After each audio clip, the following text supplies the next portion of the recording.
Then we have Aditya Kohli, Senior Vice President, Head HR, Bharti, Airtel. And the last panelist is Abhishek Sen, VP Human Capital, Consumer Experience and Contact Center, Myntra-Jabong. A big round of applause for them, please. And to orchestrate this session, we have Mrigank, Tripathi, VP Sales, HCM Business, PeopleStrong. So this is the complete panel. Before we begin, let me tell you a little bit about Mrigank. Mrigank is an ex-entrepreneur and has set up 2 ventures of his own. Before becoming a part of PeopleStrong, he used to run a next-generation learning technology company called Custom Technologies. Ladies and gentlemen, I give the dais to Mrigank. Please take it away. A big round of applause before we begin, please.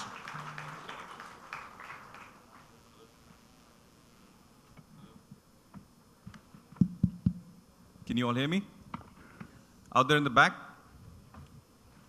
Still here with me? Okay, great. Great. Thank you so much for that warm welcome onto the stage. Appreciate that. We've got some very esteemed folks over here who will definitely be able to sort of give us a lot of insight and knowledge about what we all want to know. It's a very interesting topic, Digi-Kal-Stra. When I heard it first time, I said Digi-Kal-Sutra. No, it's actually Stra, which is quite interesting, right? So you've got culture right in the middle of it, right? We've got 4 different panelists over here. Sangram, of course, he's basically from Tata Sky, not an old world. He's the one who's actually taking media to every corner of India. We've got Somnath, Intuit, an MNC, which is now sort of in India and looking at how they can sort of tap into the Indian market. We've got Aditya. Aditya is Airtel, large conglomerate. And we've got Abhishek, right? Myntra-Jabong. Now, you see a different set of panelists over here. You've got a bunch of people from almost all different walks of the overall ecosystem of India, right? And hopefully they'll give us a very different perspective of what all have they seen and how they're actually looking at the ecosystem. But I want to start with one simple phrase. I'm sure that you guys would have heard the term, culture eats strategy for breakfast. Yes? So if culture is really what the centerpiece is, and it is over here, remember Digi-Kal-Stra, I want to ask each one of them first that from a culture perspective, we've seen a seismic shift happening in the ecosystem today. Internet has been penetrating, the millennials have been sort of joining the workforce, Generation Y of erstwhile is now Generation whatever, and I'm included in that. So how has that change actually been, and how has the culture been changing, and how have they been managing internally within that? Let me start with you, Sangram. How about you? What have you seen? Well, like entertainment is changing and so is performance, and I think they go hand in hand. It's not the old drab performance management where you're talking about people. I think for us now it's about conversations which happen, and they don't wait for a year, and most organizations have moved away from those. But it's about really frequent check-ins. And how that works is you need, and what's worked for us is a culture where all this is possible. Like if you look at our office, it's a very open office. There are no fixed desks. People can plug in and start from wherever. We just have a locker, which is your own, which gives you a lot of empowerment in terms of where you want to work, how you want to work, choose with whom you want to sit and work. We need to collaborate a lot for our business to be able to deliver what we deliver. And this culture helps us collaborate. You may sit in different teams, for a few days, depending on the work you have. This all translates into how the performance management process also runs. It runs seamlessly. So you may have different review formats customized for different teams, different functions, within different functions, different teams. Some are on a quarterly review, some are probably doing it more frequent than that, some are in a half-yearly review. So I think you have the autonomy and the freedom to be able to customize it for each of their needs. But that's quite different, right? I mean, from erstwhile old days when you said, now you're hot desking. I mean, I can go and plug in anywhere and I can sit with anybody and I can have different types of performance cycles for different sets of people. Earlier it used to be कि यार ये मेरा desk है. I have to come and sit over here. मेरी photographs लगी होंगी वहाँ पे. Everything will be just sort of settled around there. Yeah, so both have their pros and cons, and we were like that, not very far away, not very long back, but we've seamlessly, moved on. Like I mean, how seamlessly entertainment has shifted from just televisions to mobile handsets. So it's all device shifted and time shifted consumption of content. And performance is really moving in the same line, and all HR and business processes are. Great, great. Abhishek, let me come to you on the other side. So from the overall sort of startup ecosystem perspective, and I'm sort of hesitate to call Myntra and Jabong now startup anymore. Don't call us a startup. but what is the type of shift that you've seen? I mean, you've been around here for pretty much, large part of the 10 years that we've been here. So one thing that's a given is change, and I think we've been able to adopt and morph ourselves to that, because hypergrowth is very real.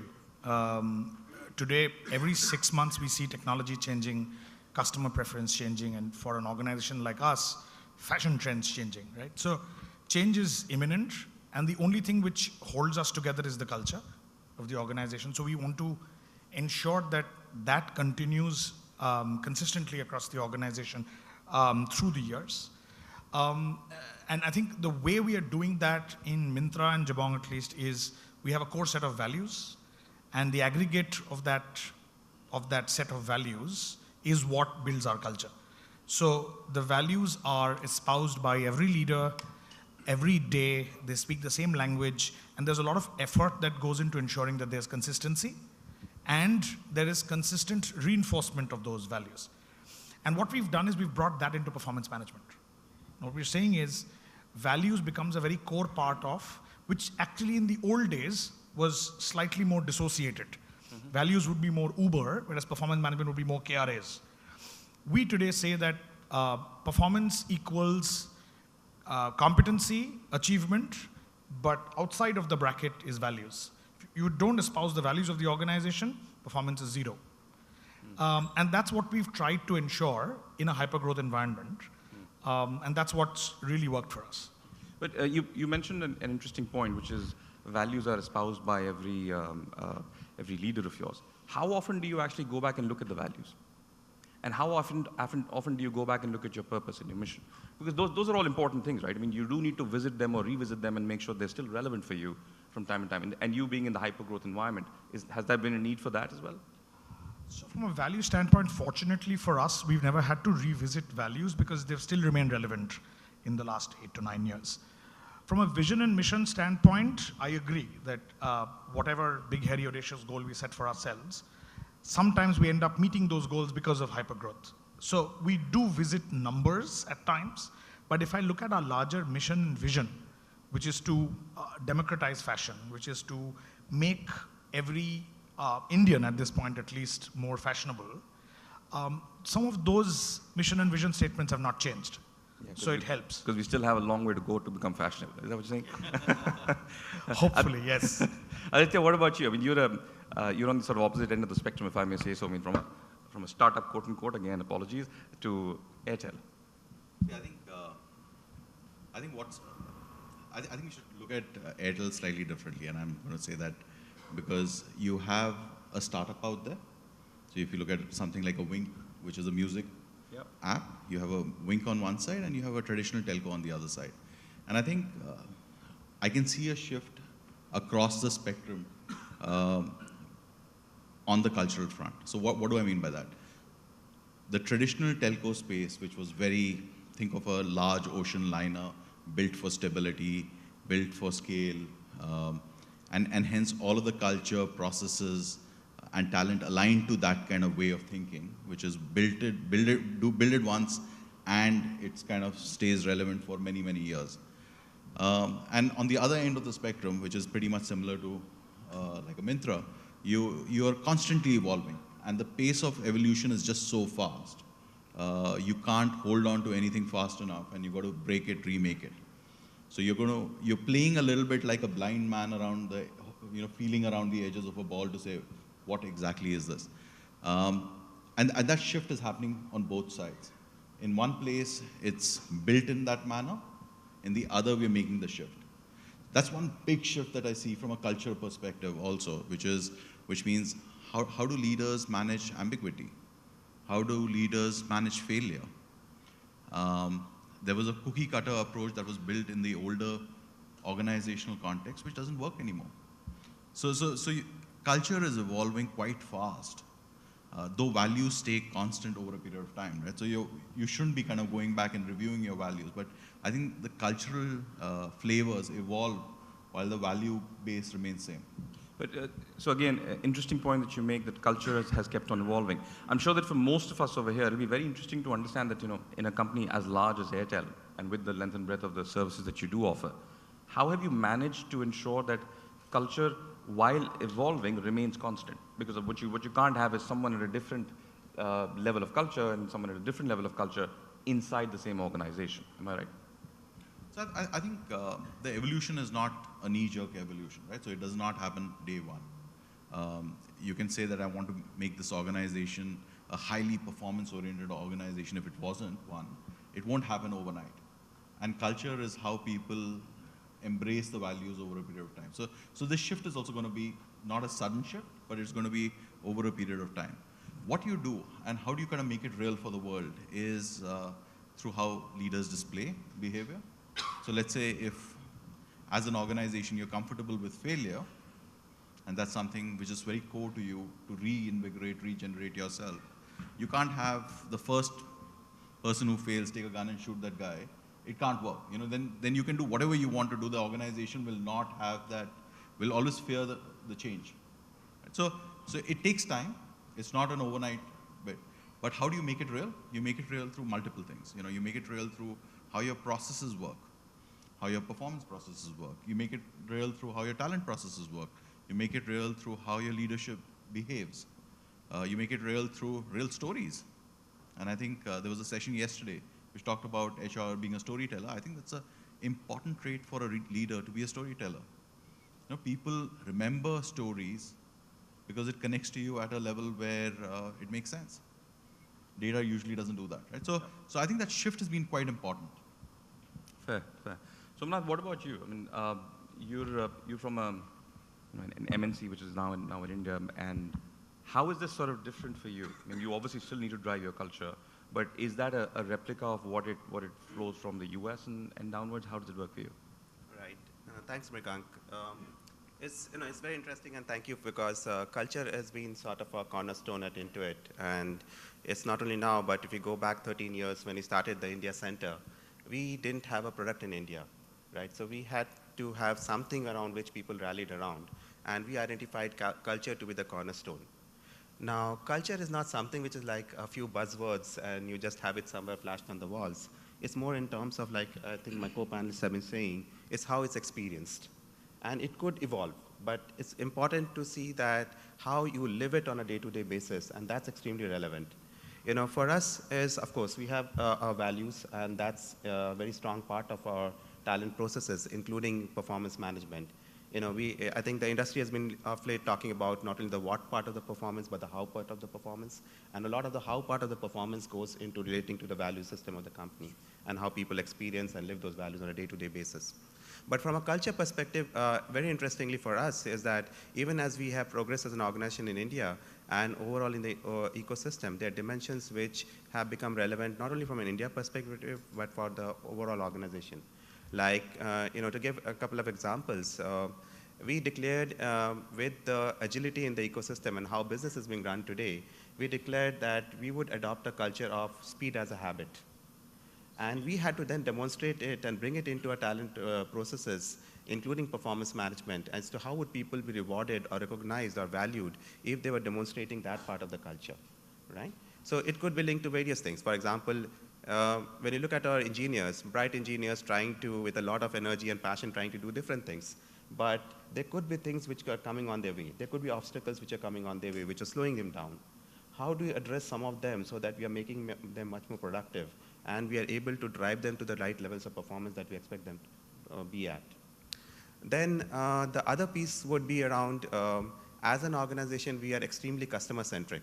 For us, it's about making our customers successful. That's the core of our business. So we had to bring those back, in that entire philosophy back into our performance approach, because that's a key element of our culture. So in the way we measure culture, performance, just to give examples, is that we don't base it on effort metrics. It's a lot about customer benefit metrics in terms of what's the end outcome or the impact we are making onto the customer. So that would go into the performance management system So that's where the linkage between the performance and the culture and the evolution of the culture comes in. Fantastic. So I'm going to sort of try and sort of wrap up this one by sort of summarizing what we just heard. So, values are paramount. They pretty much sort of remain as they are. And if you guys have not necessarily in your organizations yet come and ascertain what your true values are, then it's a good idea to do that. Below that, of course, comes your actual vision, mission. Those can change over time, but you need to have those articulated. Below that, again, come the various traits that we're talking about, which will actually help people do that, right? For example, a trait in PeopleStrong is be incomplete. Now, when you hear that trait, you'll say, what? Be incomplete? What kind of a trait is that? But it's so relevant because we don't believe that we are perfect, and we always need to strive towards perfection. And even if we do believe that we are perfect, we'll still not be perfect, right? And we need to keep on sort of perfecting that. So these are all good things to have over there. Let me move towards a more tangible thing, which I think all of us would like to hear from these leaders, right? So I could have phrased this and said that give me a hack of saying, how can I drive better performance in my company? But I'm going to actually ask something that, what is it that you can do, or one thing that each one of you would actually recommend that as a company, as an organization, as a leader, as a colleague, as a peer, we should actually do inside our companies to be able to drive better performance, and in this changing time of culture or values. Sangram. Yeah, I'm glad, Somnath, you brought up speed, and speed is what even we tremendously believe in. Collaboration, experimentation, ownership, and speed across. But what I see HR don't do very adequately is apply this to themselves. I mean, why does a appraisal process take such a long time to end? Yeah, I mean, we are really focused about speed when it comes to customer and other functions. But for HR processes, I think we need to really apply it very strongly to ourselves. We've tried doing that within Tata Sky, where post the year end, within 20 days, the entire appraisal process is closed. Ratings, discussions around them, promotions, increment grids finalization, all of that, including the salary hitting the payroll. With about 20 to 22 days in the first month post your performance management cycle is over, the salary hits the bank and the chapter's closed and we move to the next chapter. We're trying to even reduce that further, but I think these are ways in which you need to start applying the same parameters to HR processes. That's when people will really start to see the benefit and take us far more seriously. So leaders need to sort of apply speed as a key fundamental, right? Yeah, and apply it to HR, to ourselves and all our processes and what we do. Okay, that's a good one. Okay, Somnath, what about you? What do you think? Yeah, so we have a very stated part of the culture, which is like employees are our most important stakeholder, and amongst all the other stakeholders, which include investors, customers, partners. So we do say that we use a very interesting analogy where we say that our we call it the air, water, food, and we say that investors are like food. You can stay without food for 3 weeks. Our customers are like water. You can stay without water for 3 days. Employees are like air. 3 minutes and you're gone, right? So, and we try to live that in how we try to focus on through our performance management. And we say that, if you're valuing employees to that extent, it's about how employees feel and experience their performance management, investments. So for us, the entire piece starts with we have 2 focus areas in any performance discussions, like most of you would have it.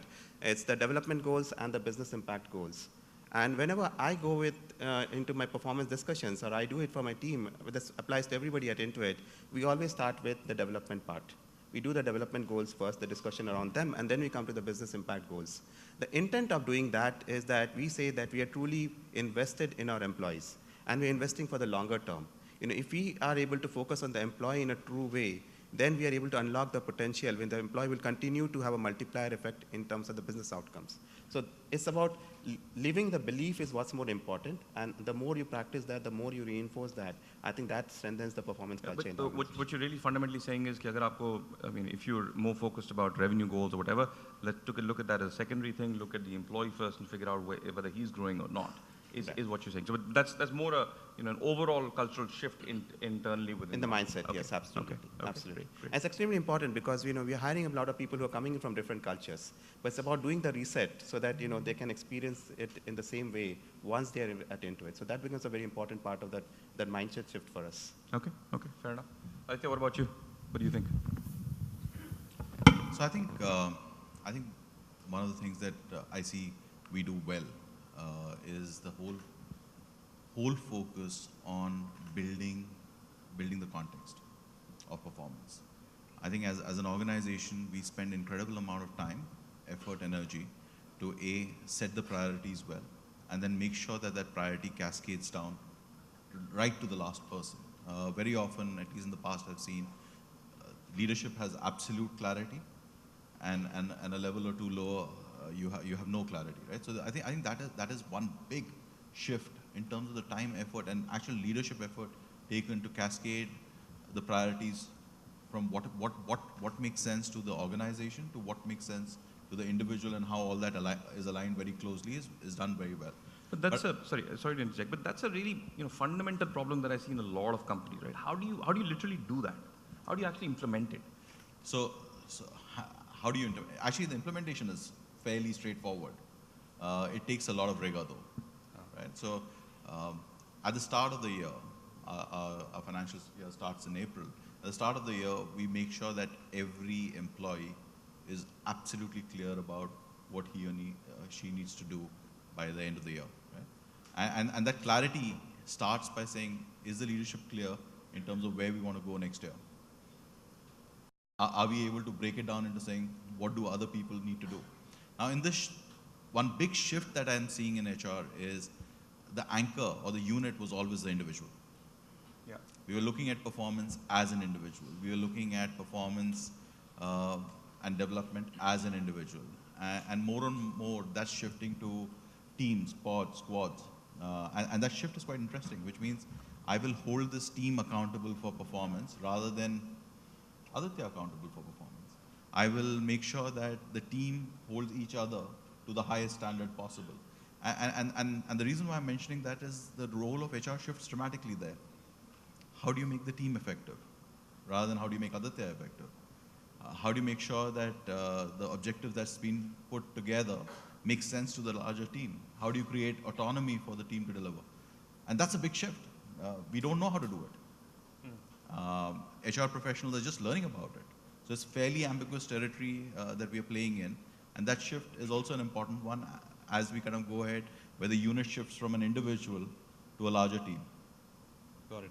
So that's an interesting way of sort of doing it. Right at the beginning of the year, you basically just sort of ensure that everybody understands and is very crystal clear, move more towards teams as your team might actually require. Abhishek, your thoughts?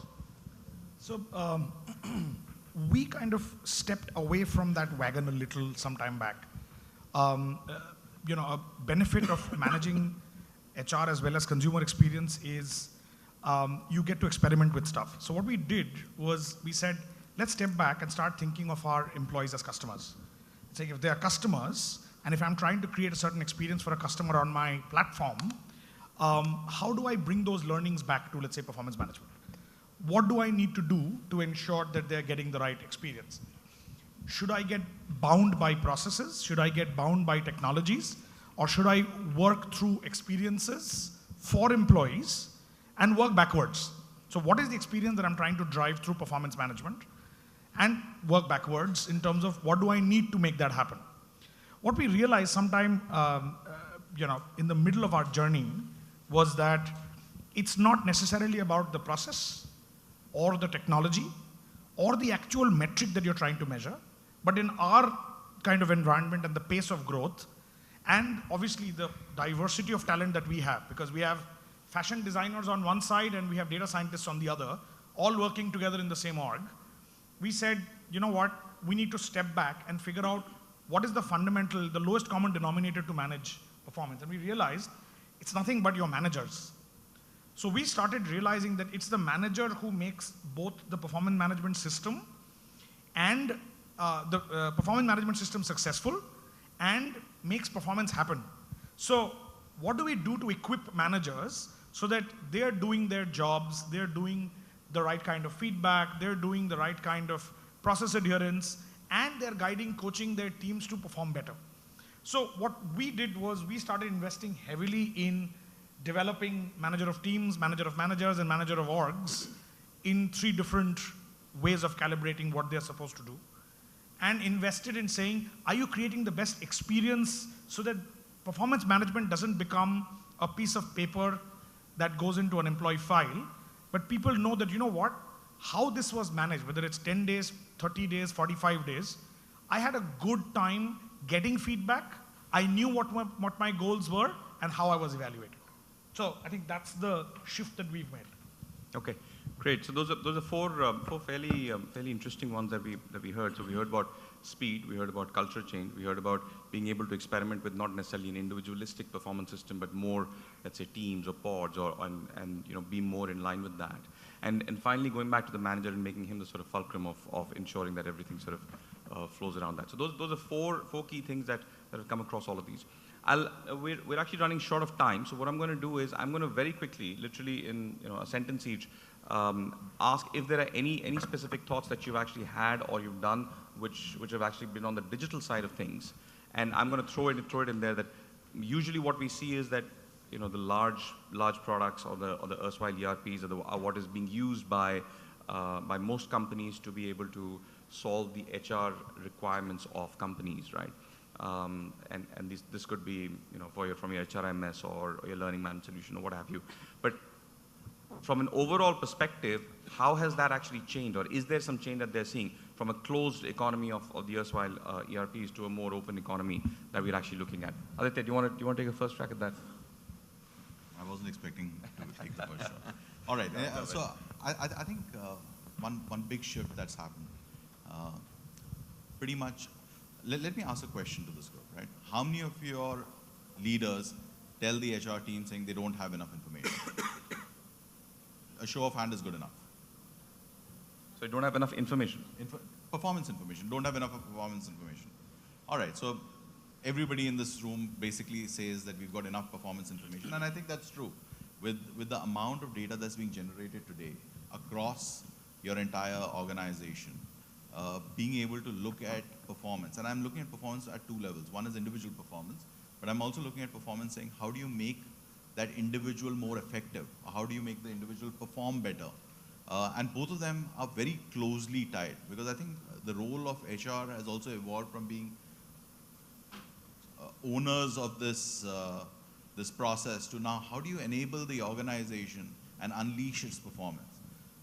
With that means we have to think very differently. We have to think differently in terms of the tools that are available. How do we kind of make that available to the organization? And I think with that, if I look at Airtel, we've got quite a number of toolkits that we've built through apps, predominantly through apps, where you give relevant information for either better decision making or relative contextual information to make the person do the job better. And I think that's been a big shift, and it's seen a very, very significant increase in productivity per employee. Okay. And that's much more been built in-house basis your business requirements rather than actually going out there and procuring something that is well. That's right. Yeah. Abhishek, you already sort of answered this, I think, partially in your last comment when you said that you focused it much more from a consumer experience perspective, even for your employee. Does that really sort of translate also into the digital side of things? Absolutely. So we've invested, obviously, in an ERP. But what we did somewhere in the middle again is we went small. We did not go with any of the large players because we wanted some bit of customizability. So we went with a smaller player. We used some bit of our own technology to kind of augment that experience. But we made sure that our fundamentals were there, that we are doing these 10 things, and the system needs to be driving those 10 things. Right. So I would say if you're thinking of making drastic changes and if you're in a hyper-growth environment, go small and do some of your own technology to augment that experience. Got it. Sangram, what about you? So we've done the transition from a small player, we've gone to big players, implemented it, cloud-based, and I think it's working very well. And we've done it across HR processes and not just performance. And so has the business. So the entire data that you need for any business decision is available at a click. It's available on your handheld devices, and your system is fairly quick to respond. So, yeah, we've gone the whole. Have you actually faced some backlash from employees or requests to say I need a better experience? I mean, I'll give you a story. I went to a leading bank and I was talking to the head of HR over there, and he said, we need to have absolute security. We can't have our employees come in here and punch and so on and so forth because like data and stuff. I said, sir, each one of your multi-million customers has got an application, and each one of them looks at their financial transactions. If they've got it, why can't your employees have it? And he's like, yeah, you're right. Let's actually talk about that. I've got a very interesting anecdote. I tend to kind of catch up with the young interns, and this intern last year tells me this amazing story. She's like, first job out of campus. So I said, how does it feel like? She said, it feels like I'm sitting in a time machine. So I was like, I couldn't get it. So I said, tell me a little bit more. What do you mean by a time machine? She said, at home, I have the latest technology. I have everything out here, and then I kind of come to work and switch on my computer, and there, I'm back into the 50s. So it's a time machine, right? I think that's real. Actually, the speed at which consumer technology is evolving, organizations are struggling to keep pace with that. Sorry, Sangram, you were saying you... Yeah, no, so these employees are not very different from our consumers, So of course, they're very demanding. And we encourage them to be demanding because that's the only way we'll keep pace with the external changes that's happening in the digital space. So yes, they are demanding, and we do our best to really keep up with it.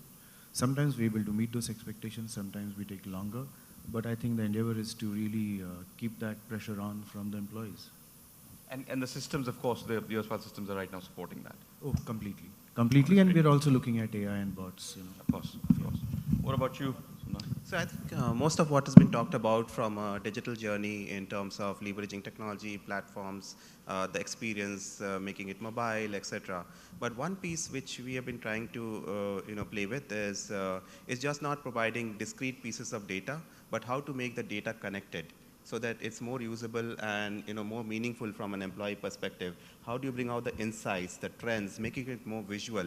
How, one of the inherent needs that we have seen our employees express that I need to know how am I doing and how am I doing compared to the people I get to work with. So playing around with the insights, see where in your peer group comparators, etc. That brings in a lot more self-reflection and ownership from accountability from the employee perspective. So I think the way the digital journey is progressing, we are more able to provide connected data compared to discrete data. I think that's getting a lot of value add and trust in the performance systems. Got it. So customer experience-based employee experience, central theme from a digital perspective, data, visualization, another theme, parity amongst everybody, how are they actually functioning, that's a third theme that's clearly coming out. Gentlemen, ladies, we've actually sort of come to the end of this session. We've got literally time for one question, and I will, I'm sorry, but we have to sort of wrap this up a bit faster, and I'll just do eeny, meeny, miny, mo, and then we'll eeny, meeny, miny, mo. Pam, please. Thank you so much for the wonderful insights. I have this question for Somnath. So, in contrast to what you said, being, employees are the most important stakeholders, we are an organization where we have a value of company first, which the definition says that upholding the interest of the organization over self and department goals. So your thoughts on that, because this has got a lot of, restraint from the employees to adapt that, this is something which is very centric to the organization and everyone is talking about employee first these days. So your thoughts on this? No, absolutely. So there's certain things from an organization perspective which is non-negotiable. So it's absolutely clear that those are dimensions in which there's an organization cadence, and we need to live up to that. But when I'm talking from employee first perspective, it's about how are you able to build the future. It's not about, and we're talking about building the future, it's about how you're able to, get the best out of your employees with all that they bring in, all the different dimensions of talent they bring in, and how they could be part of co-creating the future. And, simple examples in terms of, we have seen that any intervention that we have tried to unleash in the organization, the impact and the outcome is, NX times more valuable and faster and more creative if you are able to make it a much more grassroots movement. And that's where we feel that the ownership of the company, the ownership of the future needs to be handed over to the employees. It cannot be restricted to a few leaders or a few departments who maybe have the domain or the functional knowledge. They can always bring that in. But you have to make the employees believe that they are the ones who are creating the future. And that's the kind of mindset we are trying to drive. Right, so I'm going to have to wrap this up. I've had to sort of downplay a couple of very urgent requests, but let me assure you, all of them will be at the PeopleStrong stall right outside. So, so if you all want to sort of meet with them or ask them questions, please feel free to catch them outside, and I'm sure that they'll be happy to oblige. Yeah. Thank you so much for being a patient audience, and hopefully this was useful. Thank you. Bye bye.